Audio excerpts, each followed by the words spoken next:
Бул башкаруу системасы, бул жерде кичинекей бийлик бар. Ал буларды башкарат, буларды башкарат, буларды башкарат. Ошентип ылдыйлаган сайын бийликтагы системасы алсырап, жакындап, анан алсырап кете берет. Эң астыңкылар бул ылдыйлар болуп эсептелет, элдер болуп эсептелет. Жөнөкөй элдердин үстүнөн депутаттар үстүнөн президент үстүнөн дагы башка система болуп кете берет.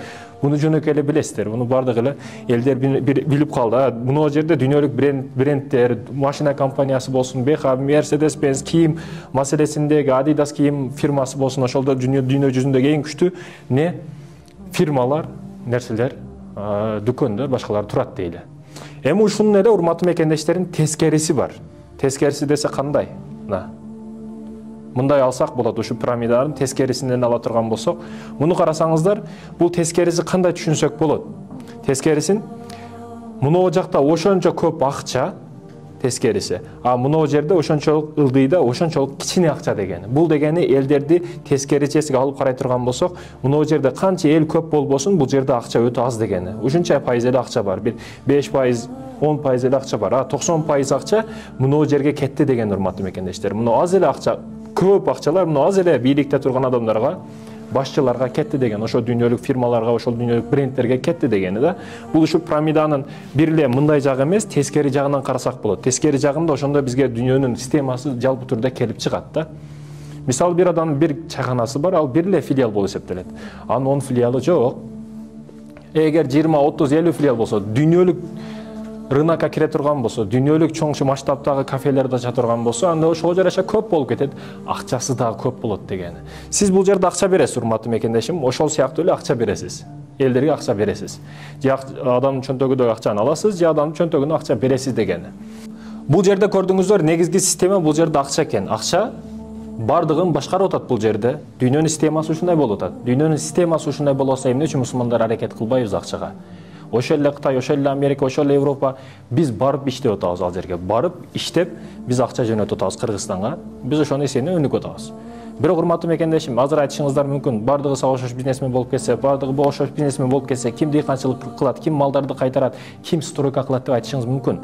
Буга жөн эле жооп беришим мүмкүн. Мисалы Россияга барып биз эмне иш кылып атабыз? Барып ручка менен печать басып, кол коюп отурган жерибиз жок. Барып стройкада иштеп атабыз, иттерин карап иштеп атабыз. Ошол чабын, ошол эле токой, ошол эле кыйын иштерде иштеп атабыз. Айтайын дегеним, алар күчтүү иштеп атат, биз барып кызматын кылып атабыз.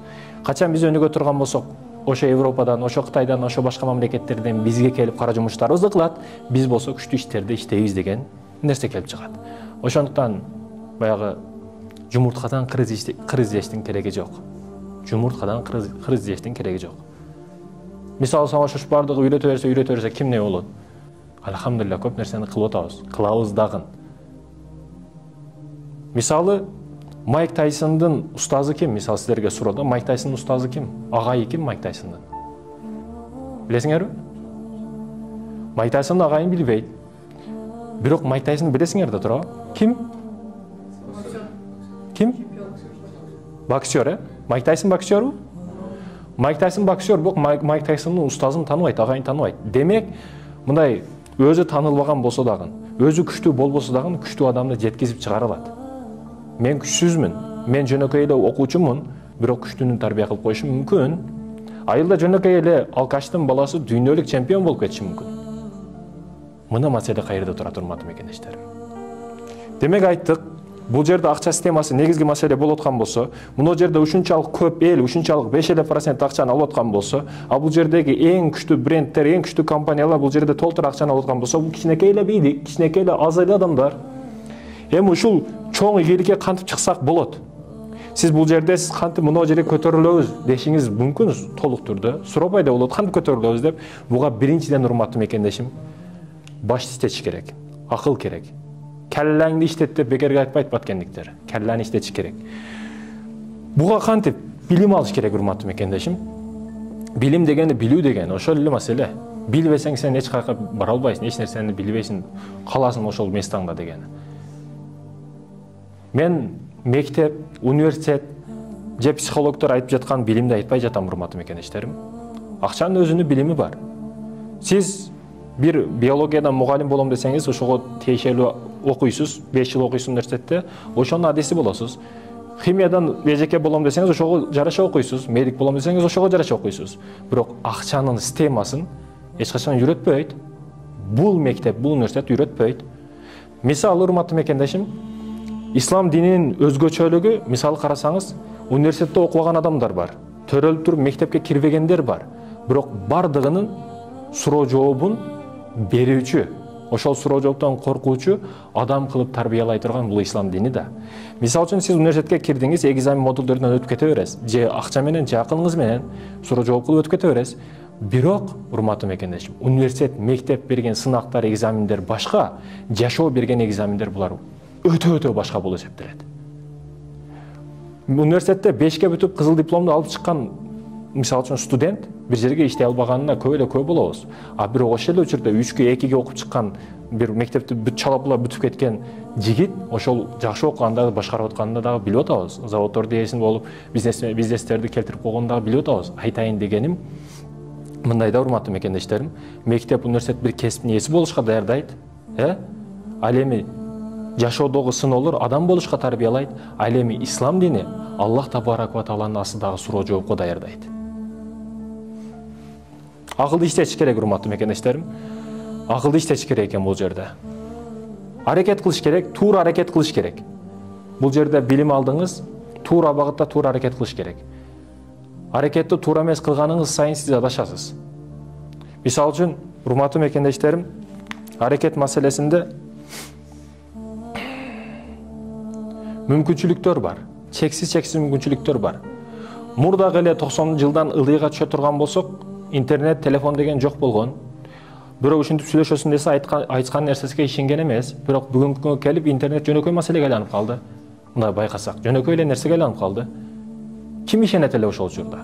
Айтайын дегеним, ар бир мүмкүнчүлүктөрдү туура аракет менен колдонгонду билиш керек. Бүгүн Америкадагы маалыматты 1 секундта Кыргызстанга жөнөтүп койсо болот. Кыргызстандагы маалыматты дүйнөнүн аркы четине жиберип койсо болот. Айтайын дегеним, ушул интернет, телефон, компьютер бүт бардык нерсени колдонуш керек.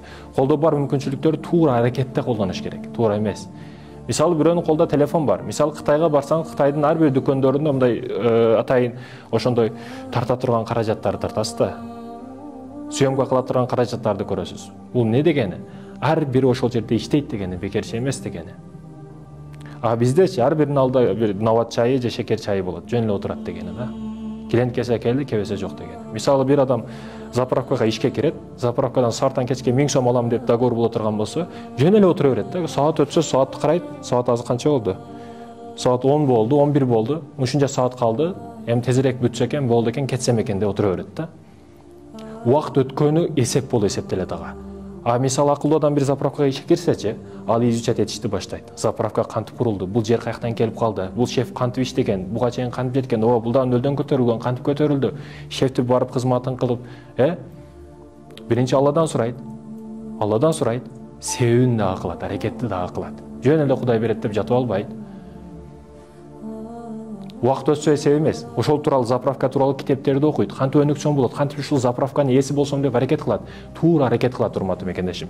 Ошол эле дүйнөнү башкарган Рокфеллердин үй бүлөсү болобу, ошо Илон Маск болобу, булар дагы ушу жөнөкөйлүктөн келип чыккан. Жөнөкөй эле нөлдөн баштап чыгып көтөрүлүп келишкен, урматтуу мекендешим. Ушул пирамиданын чокусуна чыгыш үчүн алар эмгек кылышты. Туура аракет, туура билим, туура эмгек кылгандыгы үчүн бул чокуга чыгышты. Биз кылабыз, же билимибиз туура эмес, же аракетибиз туура эмес, же оюбуз туура эмес болуп калат. Ошондуктан да бир аракет кылабыз, же окшобой калса Москвага кетип калабыз, же бир жерге кетип калабыз иштегени. Өжөрлүк деген нерсе бар, эрк деген нерсе бар. Бир нерсени кайра кылуу өтө кыйын, урматтуу мекендешим. Ламсканы ойлоп тапкан Томас Эдисон кайра кылгандыгы үчүн ийгиликке жетти. Волейболист, футболисттер, мисалы, Роналдо күн сайын бир режимде правильный питание, күн сайын тренировка, ошон үчүн Роналдо болду. Роналдонун артында Роналдо кылган өтө чоң эмгек турат. Анын апасы эмес, жакындары эмес, же тааныш билиш эмес, же анын акчасы эмес. Роналдо кылган өтө талыкпас эмгеги турат, урматтуу мекендешим. Азыр мисалы 30дан өтүп калган болсо, дагы эле өтө күчтүү эмгек кылат, фигурасын дагы эле сактап турат. Мессини карасаңыз, талант, фигура жок, башка жок. Бирок Роналдо карасаңыз, фигурада бардыгы келишкен. Бул деген эмгек деген, а бул деген талант деген. Ошондой экен, урматтуу мекендештерим, эмгек кылыш керек. Эмгек кылыш керек. Да, туура, жалпы статистиканы алып карасак эмгек керек. Бирок кээде мисалы Кудай берип койсо ушул экен да деп мынтип миңдин ичинен бирөөсү кокустан байып кетет. Миңдин ичинен бирөөсү кокустан акча таап алат.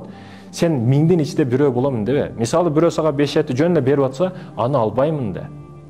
Албаймын де. Ушуну нөлдөн баштап өзүм чыгып жетем ушу 5 этиге деп үмүт кыл, ниет кыл.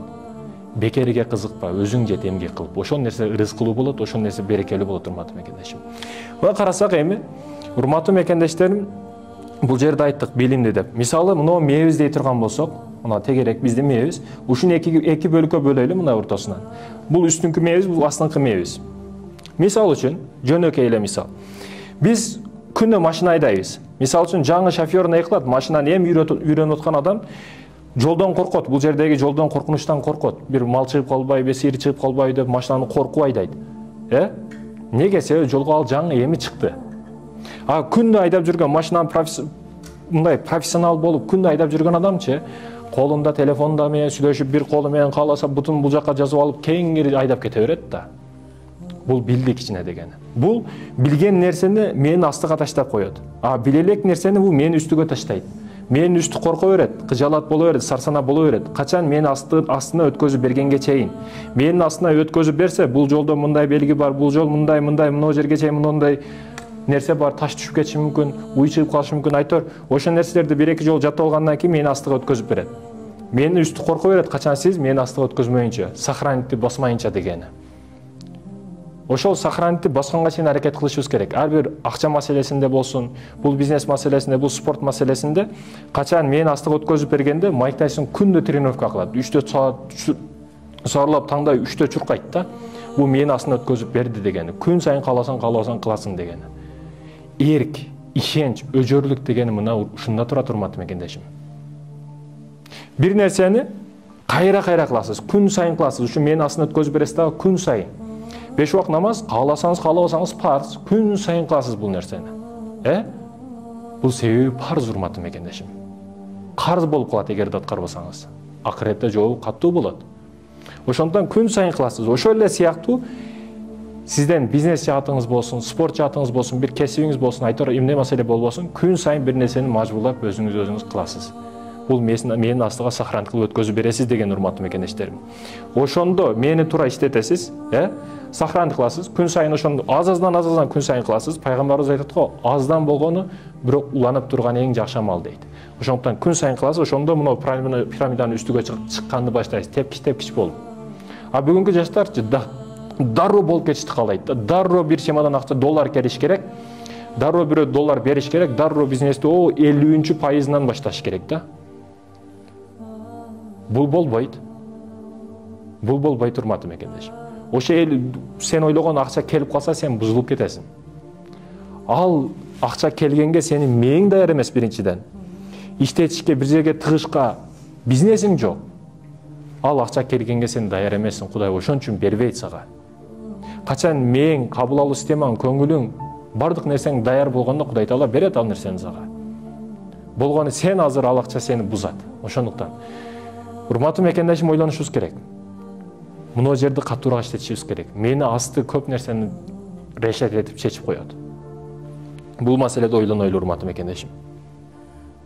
Мисалы, адамдар бар акча маселесинде. Мисалы, сантехникти түшүнбөсөңүз, сантехника жаатын түшүнбөсөңүз, сантехниктер бар, чакырасыз, ишиңизди бүтүрүп берет. Сварщиктер бар, сваркага бир маселе болот, сварщиктерди чакырасыз, бүтүрүп берет. Бирөө сварщикке окуйт, бирөө электрикке окуйт, бирөө шофер болом деп окуйт, айтор бардык нерсенин акча менен бүтүрүп койсоңуз болот. Урматтуу мекендешим, бирок ал сантехник сиз ишиңизди бүтүрүп берет, бул врач сиздин ишиңизди бүтүрүп берет, бул бардык ишиңизди бүтүрүп берет, бирок сизге эч качан эч ким акча иштеп бербейт. Ошондуктан акча иштешиңиз керек сиз. Акчаңыз болсо бардыгы өзүнүн ордунда, ага телефон кыласыз, буга телефон кыласыз, бардык ишиңиз бүтүп кете берет. Сиз токтобойсуз дегени, качан сизде акча болсо. Ошондуктан да бизнести жолго кой дегени. Акча агымын сөзсүз түрдө келтир дегени. Бирөөлөрдө бир кафе, бирөөлөрдө эки кафе, бирөөлөрдө эч нерсеси жок. Качан сен акчадан эркин болот экенсиң, ошондо эркин адам болуп эсептелесиң. Мурда эгерде сенин иштеп тапкан акчаң жеп ичкенге, жашаган жериңе эле жете турган болсо, сен бай эмессиң. мурда мындайларды кул деп аташкан. Тапканы, жеп ичкени жашаганга эле жеткен. Андайларды мурда кул деп аташкан. Албетте биз бардыгыбыз Алланын кулубуз. Алланын кулу болушубуз керек, адамдын эмес. Адамдар жаман көрөт. Эмне маселени кылбасаңыз, эмне нерсени кылсаңыз да, кылбасаңыз да баары жаман көрүшөт. Көп учурда терс маселени айтышат. Бир нерсени кылам дейт экенсиз, ар дайым туура эмес ой пикирин айтышат. Генри Форд айтат го, Форд машина компаниясынын ээси, эгерде мен адамдар эмне дейт деп адамдардын көз карашы боюнча иш кылганымда, мен ат арбадан башка эч нерсени ойлоп таба албайт элем дейт да. Бүгүн анын компаниясы билесиздер. Ошол эле Toyota, ошондой эле Hyundai бардык адамдардын аттары, алар көп нерсени кылып коюшту. Неге? Алар элдер менен эсептешип отурган жок. Элдер ошол ылдыйкы 1% менин ичиндеги адамдар боло турган болсо, сиздин башыңыз 60% иштей турган болсо, албетте сиз өзгөчөсүз. Алар көргөн караңгылыктан чыгып, сиз өзүңүз өзгөчө жарыктарды көрүп аткан болсоңуз, алар караңгылыкта болгон болсо, сиз күнөөкөр эмессиз бул жерде. Мисалы, урматтуу мекендешим, жөнөкөй эле алып карай турган болсок, мына бул дагы эле пирамида, дагы эле тоо деп ала турган болсок, бул тоо, мына жер чокку ийгилик деп аталат. Ийгилик боло турган болсо, сиз мына жерге жетиш үчүн мына ушунча аракет кыласыз да, урматтуу мекендешим. Мына тоо деп ала турган болсок, тоонун асты андан дагы чоңураак, андан дагы тереңирээк болот, урматтуу мекендешим. Андан дагы чоңураак, андан дагы тереңирээк. Мына жер дей турган болсок, мына тоо, анын тамыры мына жерди кармап туруш үчүн, мына тоону кармап туруш үчүн мындан дагы жердин асты чоңураак, жердин асты, мындайча айтканда, бул жерге дарак дей турган болсок, дарак тамырлары андан дагы күчтүүрөөк болот, чтобы даракты кармап туруш үчүн, урматтуу мекендештер. Айтайын дегеним, адамдар мына ийгилигиңизди көрөт, ийгиликке чейинки акчаңызды көрөт, акча маселесин дагы бүт көрөт, ойноп жүргөндөрүңүздү көрөт. Мисалы, Дубайга бардыңыз, эс алдыңыз, сүрөтүңүздү чыгардыңыз, жырга беш алып жүрөт деп Дубайда эс алып жүргөнүңүздү көрөт, ошо жакшы күндөрүңүздү көрөт, бир кыйналып иштеп келип машина алсаңыз, машинаңызды көрөт. Айтор, бул мына жердеги реклама жашооңузду, ийгиликке жеткендеги бүт жашооңузду көрөт. Бирок ошол тамыры, дарактын тамыры болгону сыяктуу, мына тоону кармап турган астындагы таштары болгону сыяктуу, урматтуу мекендешим, бул жердеги, жердин астындагы кыйынчылыктарыңызды көрбөйт элдер. Ошондуктан адамдарга маани бербе деген ушул жерде турат. Мисалы, бул жердеги акчаңызды көрөт, ийгилигиңизди көрөт, машинаңызды көрөт, бир жакшыраак жубайга үйлөнсөңүз, жубайыңызды көрөт, бардык реклама жашооңузду көрөт, бирок астындагы кыйынчылыктарыңызды көрбөйт адамдар. Адамдарга маани бербе деген ушундан, урматтуу мекендешим. Бул жерде сиз канчаган күндөрдү уктубай өткөзгөнсүз ушу бизнесиңиз менен чокуга чыгайын деп. Бул жерде канча күндөрдү ыйлагансыз бул жерде жетиш үчүн. Бул жерде канча күн сыздагансыз, канча күн алдангансыз, көчөдө жаткансыз, төшөксүз калгансыз, көчөгө айдалгансыз. Канчалаган кыйынчылыктар болгон мына жерде, урматтуу мекендешим. Мына жерге тоо чыгыш үчүн, мына жерге дарак чыгыш үчүн, мына жерде канча кыйналгансыз. Буга адамдар маани бербейт. Качан сиз бул жерге чыкканыңызда адамдар маани бергенди баштайт да. Адамдар эмнеге маани берет экен? Бул жердеги акчаңызга, бул жердеги үйүңүзгө, бул жердеги машинаңызга, бул жердеги чокуга чыккан ийгиликтеги маселелерге маани берет. Бирок мына жердеги кыйынчылыктарга эч ким маани бербейт. Ошондуктан адамдарга маани бербе, урматтуу мекендешим. Максатың болсо аракет кыл, максатыңа жет. Ошондуктан да мисал бизнесте, шерикте, айтор ким болбосун, бир адам менен мамиле кылдыңыз дагы, ал сизди таштап кетип калды. Анан бир канча убакыттан кийин кайтып келди. Аны кабыл алба дейт да. Неге десеңиз, себеби башкалардан сиз берген мээримди ала алган жок да ал. Башкалардан сиз берген акчаны ала алган жок. Башкалардан сиз көргөндү көрө алган жок. Ошондуктан ал кайтып келди сизге. Ошону кабыл алба дегеним ушундан, урматтуу мекендешим. Айтор, адамдарга маани бербейт экенсиз. Бул жердеги кыйынчылыктарды көрбөйт адамдар, бул жердеги кичинекей чокуга чыкканыңызды көрүшөт. Ошондуктан кайсы учурда эмне кылышты бул жерде билишиңиз керек өзүңүз. Мисал, адамдын организми дей турган болсок, кичинекей эле, бул жерде кичинекей адамбыз. Мен дагы, сиз дагы кичинекей адамдарбыз. Бизден өтө чоң адамдар бар. Мисалы, Путин Россияны башкарат, Россияга кошуп бир канча кичинекей мамлекеттерди башкарат. Мисалы, Америка, Европаны кошуп дагы бир канча мамлекеттерди башкарат. Чоңойгонуң сайын, мээң иштегени сайын, өтө адамдар билбеген, көбүрөөк нерсени билгениң сайын, урматтуу мекендешим, жашоого көз карашың, көрүнбөгөн нерселерди көргөнүң сайын өзгөрө баштайсың. Ал кийимиңде, ал сүйлөшүңдө, ал бардык маселеде. Адамдардын сөзүнө көп маани бербейт, күчтүү адамдар байкасаңыз. Не десе дей берсин дейт. Себеби ал билгенди биз жөнөкөй эл билбейбиз да. Аалым билгенди жөнөкөй адам билбейт. Ошондуктан да аалым бир нерсени миң ойлонуп бир айтат. Ал эми бул жерде аалымдын сөзүн көрүп алып, аалымдын сөзүн угуп алып, баягы жөнөкөй адам миң түрдүү сөздөрдү айтат да. Аалым миң ойлонуп бир сөздү айтат, а бул жердеги жөнөкөй адам бир дагы ойлонбостон 1000 сөздү айтып салат. Мына каякта турат маселе. Азыр адамдардын оюндагы негизги маселе биринчиси үй алыш, экинчиси машина алыш, үчүнчүсү жеп ичиштей эле мисалы үчүн. Эми карайлы урматтуу мекендешим. Биринчиси машина дедик, үй дедик, үйдү дагы алды, машинаны дагы алды, андан кийин не дедик? Ошол жеп ичти дагы кылды мисалы үчүн. Жеп ичкени эми кайга барышы анык, туалетке барат, башка эч жака барбайт. 50 000 долларга үй алды, bir квартира алды, однокомнатный bir квартира алды 50 000 долларга. Эми ушу 50 000 доллар квартираны алды. Ай сайын 20-25 000 аз бишекте 30-25 000, ошо 25 000ге берди. Ай сайын 25 000 сомдон bir квартирадан акча түшүп турат. Арендага бергендиги үчүн квартираны алды, ошо 50 000 долларга. Кайра арендага берди, 25 000 сомдон акча түшүп турат экен, арендага берген үчүн, семейни киргизген үчүн. Эми муну токтоп туруңуз. Ушуну эми майда барат карап көрөйлү. Шоро эмне үчүн күчтүү компания? Шоро.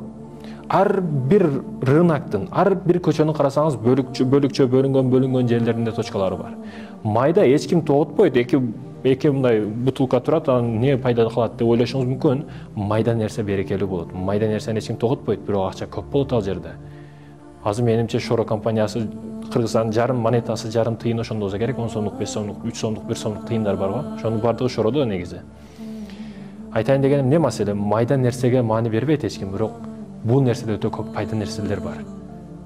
Мисалы, бир чоң кафе ачкандан көрө, кичинекей филиал кылып, пиццерия кылып, майда кылып атсаң, ошондон пайда көбүрөөк түшөт дегени. Бир филиал актабай калышы мүмкүн, бир филиал окшобой калышы мүмкүн, бирок башка филиал күчтүү болуп кетет дагы, башкасын жаап кетет, камтып кетет дегени. Ошондуктан да глобустар, ошондуктан да народныйлар, ошондуктан да бардык дүкөндөр, башка пиццериялар, башкалар майда кылып точкага маани берет урматтуу мекендешим. Точкага маани бериш керек экен, майдада береке көп экен да. Майда кылып көбөйтө бересиз. Бири болсо бири окшоп кетет деген да. Бир точкасы ошо светтин башкасын жаап кетет, бирөө расходун жабат, айтор калганы бүт пайда кылат дегени да. Майда нерседе береке көп экен. Квартираны алды, 25 000 сомдон түшүп атат. Эми ошону карайлы урматтуу мекендешим, 50 000 доллар сомго квартира алгандан көрө 50 000 долларга 5 000 доллардан фит алды. Канча фит келет? Жигиттер канча фит келет? 10 фит келе. Мисалы 50 000 долларга 10 фит ала турган болсо, урматтуу мекендешим, арендага берип койду. 10 фитти арендага берди. 10 фитти арендага 1000 сомдон берсе азыр, бир күндө 10 000 сом. Бул жерде 2 күндө 20 000 сом болот. 10 фиттен 20 000 сом түшөт. Көрдүңүзбү, бул жерде 1 айлык квартира арендага берди, бул жерде 1 айда 25 000 сом түшөт, а бул жерде 2 күндө эле актап коюп атат, 1 айлыкын. Эми ушуну дагы да майдалап көрөлү да. Мисалы, жолдордо көрсөңүз, баягы скутерлер, Яндекс.Го дейсизби, баягы Того дейсизби, баягы велосипедди арендага беришет, мисалы үчүн. Эми велосипедке майдалап көрөлү да, 50 000 долларга канча штук велосипед келет. Аны эсептей албайбыз. Өтө көп велосипед келет. Эми ошону 1 сааттан арендага берсек, 1 саат 200 сомдон дейли. Эми көбөйтүп эсептеп көрсөңүз канча пайда кылат. Канча майдаланганы сайын ошончолук. Бул дегени кычык учурдан майда нерсени пайдаланып иштеп кет дегени да. Ошол учурда пайда көрөсүн дегени. Ошол учурда өнөсүн, ошол учурда өсөсүн деген урматтуу мекендешим. Майда деп эч ким тоготпойт, майда деп эч ким маани бербейт, бирок көп нерсе майда нерселерден башталат. Океанды карасаңыз тамчылардан куралат. Океан топтолуп ошо тамчылардан океан болуп кеткен. Булактар кошулуп барып анан деңиз, дарыя болуп кетет, Биз тоготпогон майда нерселер көп нерсени чечип коет экен да. Ошондуктан майда нерсеге басым жасап, бизнесте майда нерселер көп нерсени чечип коет. Майда расходтордон, чыгашалардан этият бол дейт. Себеби неге?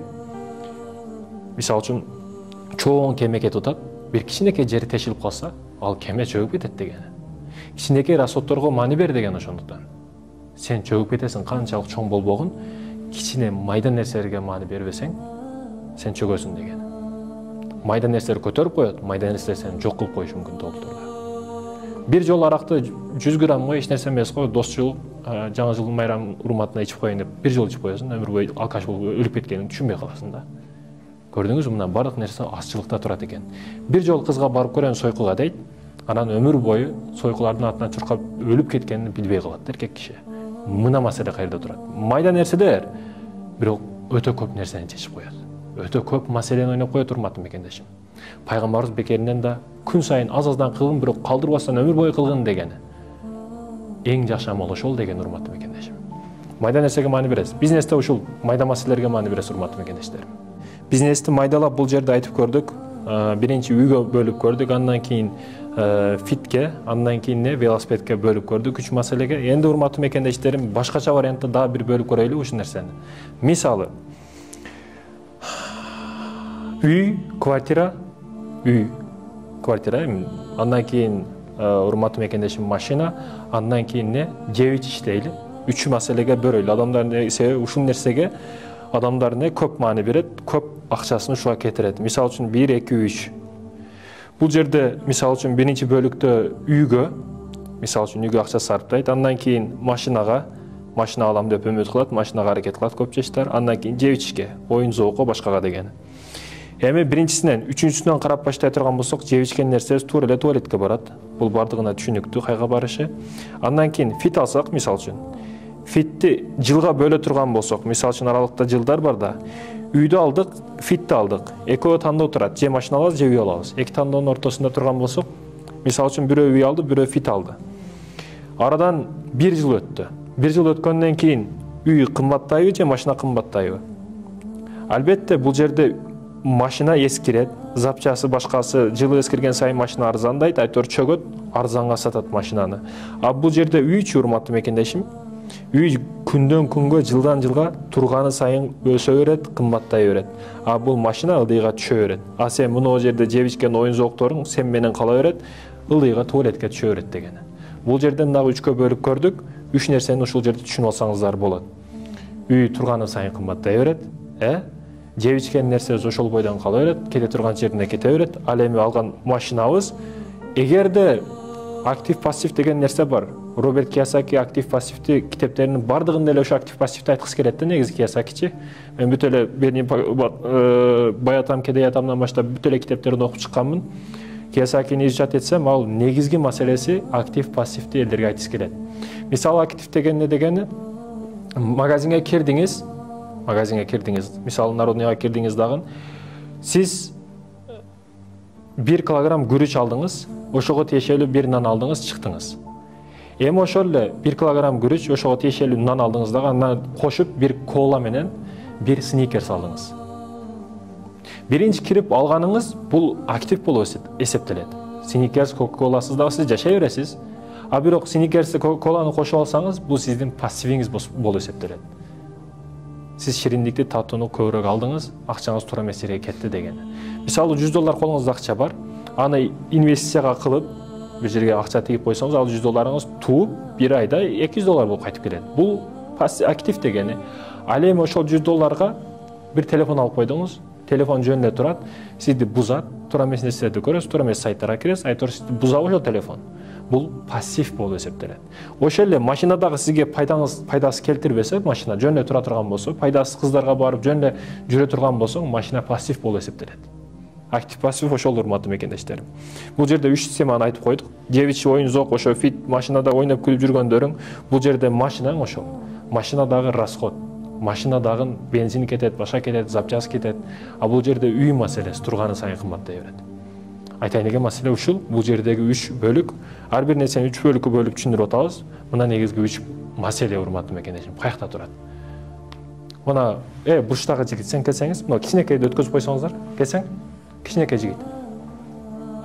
Ар бир нерсени 3 бөлүккө бөлүп карадык, урматтуу мекендешим. Бизнес жаатынан, андан кийин үй жай маселесин бүт бардыгын 3 бөлүккө бөлүп карадык. Эми адамды дагы 3 бөлүккө бөлсөк болот да. Мына мисалы биринчи бөлүгү баш бөлүгү, курсак бөлүгү, экинчи бөлүгү, андан кийин ылдый 3-чү бөлүгү. Мисалы үчүн оюн зоок, ылдый баскан турганы, того чыкканы, эс алганы бүт бардыгы кетет. Мына курсак жааты, жеп ичкени, оюнуп күлгөнү, башка кылганы, бул дагы туалетке кетет, бардыгы кетет. Адамдардын эң өкүнүчтүүсү бүгүн тапкан акчасын ушу ылдыйга, кийим кечесиге, курсагыга бүт бардыгын аябайт акчаны. Бирок муну башыга келген учурда пустой контейнер болуп турат да бүгүн адамдардын башы. Башын иштетейин дебейт. Акча маселесине келгенде башынан аяйт, урматтуу мекендешим. Телефонго ар дайым акча табылат. Көтөргөнү iPhone, жегени Rolton. Чындыгында адамдын башы иштебейт да бүгүн, жаштар өзгөчө. Кеңири убакыт менен ойношуп, өмүрү менен ойношуп отурат. Өмүрү ысырап болуп атат да. Бул жерде башы пустой турат. Англис тили үйрөнөм, $500 айына курс десе, бул кымбат деп ойлойт да. 1000 сом, 2000 сом курс дей турган болсо кымбат деп ойлойт. Бирок ошол эле курсакка, ошол эле оюн күлгүгө, ошол эле достор менен компьютер клубка жүрмөөгө, айтор телефонго бүт бардыгы кете берет акча. Адамдардын мына ката кемчилиги каякта. Мындан ылдыйк акчаны сарптайт, мындан өйдөгү акчаны аябап атат да. Ошондуктан баш иштебей, бир кичинекей майда жүдө проблеманы деп кайра айланып жүрөт да. Мына маселе каерде турат, урматтуу мекендештерим. Азыр айттык, башты иштет деп. Канчалык инвестицияны, акчаны башыңа сарптай турган болсоң, ошондо эл көрбөгөндү көрөсүң, эл жетпеген ийгиликтерге жетесиң. Муну жер пустой контейнер болуп калып кетпеш керек да. Бүгүн өзгөчөлүгү жаштарыбыз дагы, ошо ата-энелер дагы өзгөчө, мен таң калам. Ата-энелер ушул эптеп кийиндирип койсо, ушул эптеп эле жедирип ичирип ток кылып. Мисалы ата үйгө келет дагы, бала сабакка бардыбы? Баланы кийим бүтү, балдар чай ичтиби? Болду, ушуну сурайт болду да. Мисал үчүн да. Намаз окуду, намазы кандай болду деп суроо бербейт, мисал үчүн жөнөкөй маселе. Бизнес жаатынан, китеп жаатынан канча бет окуду, так туура сураш жок да. Ар бир нерсе чала калат. Ата бала сүйлөшпөйт. Ошондуктан да урматтуу мекендешим, жаштыктан пломбаны, жаштыктан бетонду күчтүү коюшубуз керек экен. Ошондо көп ийгиликтер жаралат. Муну башка маани берели. Акча маселесине көп маани беришибиз керек. Мисал үчүн урматтуу мекендешим, азыр көп адам ушу бир тумандын ичине кирип алган да, караңгы жашоонун ичине кирип алган. Свет өчүрсөңүздөр, ким бар? Свет өчүрүп койсоңуздар. Свет өчүрсөңүздөр. Мына урматтуу мекендештерим, капкараңгы жашоо. Ушул караңгы жашоодон чыга албай жүрөт да. Ушул караңгы жашоодон чыгара турган ким бизди? Бул аалымдар, мугалимдер. Урматтуу мекендешим, маани беришибиз керек. Болду, жаксаңыздар болот. Маани берсеңиздер, урматтуу мекендешим, ушу караңгы жашоодон чыга албай жүрөт. Бул караңгы жашоодон чыгаруучу негизги устатты кармаш керек, агайды кармаш керек, мугалимди кармаш керек. Майк Тайсон, бая айттым сабакта, Майк Тайсон ким десе бардыгы тааныды, боксер деп. Бирок Майк Тайсон агай ким десе эч ким тааныган жок. Демек, агайда негизги маселе экен. Агай көп нерсени чечип коет экен. Өзү таанылыктуу болушу шарт эмес, өзүдө көп акча болушу шарт эмес, бирок көп нерсени үйрөтүп коюшу мүмкүн экен. Кээ бир менде Түркияда Тиканды баба деп Ускударда баягы деңиз жээгинде балык кармап отура берет, ошо менен көп сүйлөшүп, ал өтө акылдуу адам да. Көп нерсени айтып коет. Мен кээде 10 китептен окубаган маалыматты ошол бир сөзү менен айтып коет да. Ошон үчүн ар барган сайын, Истамбулга барган сайын ошо Тиканды баба менен сүйлөшөм, Тиканды ата менен сүйлөшөм көбүнчө. Өтө көп нерсени берип коет да. Бүгүн караңгы жашооңдон чык. Азыр свет өчкөндө кандай караңгы болуп калды? Ал жарыкка чыгара турган аалымдар, ал жарыктан, караңгылыктан чыгара турган сенин ошо мугалимдер, агайлар, эжекелер. Бул нерсеге маани бер, урматтуу мекендешим. Бул маселеге маани бер. Ошол эле учурда, урматтуу мекендештерим, негизги маселе ошо эжеке, мугалим дедик, агай дедик. Бардык маселе келип бүгүнкү күндө акчага келип такалып атат да.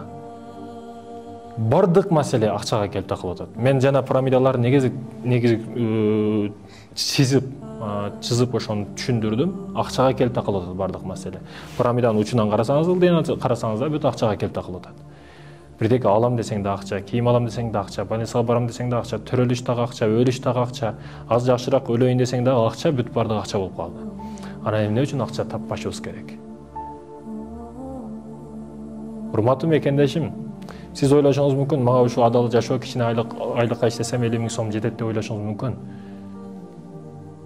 Баары иштеп атпайсызбы ошо акча үчүн? 30 күн иштеп атасыз. А бирок ошол акчаны жолун туура камтып бизнес катырган болсоңузчу, айга 50 000 доллар келип турса, бул сиз үчүн жакшы эмеспи? Акча деген мүмкүнчүлүк деген. Акча канча көп келсе, ошончолук жакшылыкты көп кыласыз. Мусулман эместердин колуна бүгүн акча өткөндүгүнө байланыштуу мусулман өлкөлөрдө эмне болуп атат? Ошол эле Фаластин, ошол эле Сирия эмне болуп кетти? Себеби мусулман эместерде Кудайдан коркуу түшүнүгү жок. Алар каалаган жерде согуш чыгара берет, акча көп, ары-жаны сата берет, каалаган бизнесин жүргүзө берет экен. Себеби аларда адал арам деген түшүнүк жок да. Негизи эле адамдар адал арамды билбейт алар. Кудай деген түшүнүктү билбейт, ошондон каалаган ишин кыла берет. Аларга бул дүйнө бейиште жашап калыш керек. Ушул максат аларда. Ал мусулмандардачы жашаш эмес, жашатыш. Ошондуктан мусулман өнүгүш керек, ошондуктан мусулман байыш керек. Ушу акчага келип такылып аткан болсо, акча табышыбыз керек. Бүгүн мусулмандарга акча өтүш керек. Мусулмандар себеби адал арамды билет, исламды билет, Кудайдан коркуу сезим билет, айтор туура жолго иштетет, дүйнөнү өнүктүрөт дегени. Медресе салат, мечит салат, больница салат, бүт бардыгын кылат дегени. Эгерде бүгүн мектеп салбасак, эгер бүгүн медресе салбасак, анда түрмө салышыбызга туура келет. Ошондуктан бул нерсеге маани берели. Акча күч экен. Акча күч экен. Азыр Урматтуу мекендештерим, негизги сурашат да, кайсы эркекти аялдар жакшы көрөт? Мына ушул эркекти жакшы көрөт аялдар. Болду, ушул эле. Бул ачык эле нерсе. Себеби эркектер өзү дагы жакшы көрөт да бул байкени. Франклин. Бул лысый, таз, келбашак абыздагы өтө кыйын да. Өзү мынтип бардык ишти баштап туруп, сырттан карап турат. Эч жоопко тартылбайт. Ушу $100, урматтуу мекендешим. Күчүңүздү көрсөтсөңүз, кантип күч көрсөтөт? Жаш балдар мынтип көрсөтөбү? Ушинтип көрсөтөт, Ушинтип көрсөтөт. Эгер чыныгы күч, урматтуу мекендешим, мына ушундай болуп калат да. Мына эми башкача көрүнөт да. Мына башкача күч пайда болду эми мында. Мисалы үчүн бир адам эшек минип кетип атат. Ошол эле эшек минген адам 2 күндөн кийин 5 эт минип калды. Өзүн өзгөчө көрөт, өзүн өтө күчтүү көрөт, урматтуу мекендешим. Мына каерде күч турат? Мына каерде чыныгы күч турат, урматтуу мекендешим? Маани беришибиз керек ошондуктан. Чыныгы күч акчада экен. Чыныгы ыймандуулук, чыныгы адилеттүүлүк, адал арамды билүү бул мусулмандарда экен. Эгерде чыныгы күч акча боло турган болсо, акча туура эмес адамдардын колуна түшө турган болсо, дүйнө бузулат. Ошол эле сойкулук реклама болот, ошол эле сойкулук, ошол эле согуш, ошол эле бардык жамандыктар, ошол эле наркотик бардыгы талап үстүндө сатыла берет, башкарыла берет. Себеби мусулмандын колунда эмес да акча. Ошондой экен, урматтуу мекендештерим, бул маселелерге маани берейли. Кара санаган душман катары эмес, сүйүктүү мусулман бир тууган катары кээ бир нерселерди айтканга аракет кылдым. Албетте мен өзүмдү күчтүү бизнесмен эсептебейм, күчтүү аалым деп эсептебейм, күчтүү илимдүү адам деп эсептебейм. Мен жөнөкөй эле мына ушуга окшогон студентмин, жөнөкөй эле талабамын. Бирок кээ бир нерселерди билгендигим үчүн, мусулмандар ушинтип кордолгондугу үчүн, кээ бир жаштар өзүнүн багытын таппай жүргөндүгү үчүн ушул нерселерди айтууну туура көрдүм. Аллах табарак ва таала ак жолдо көрсөтүп, ак жолдо жүрүүнү насип этсин.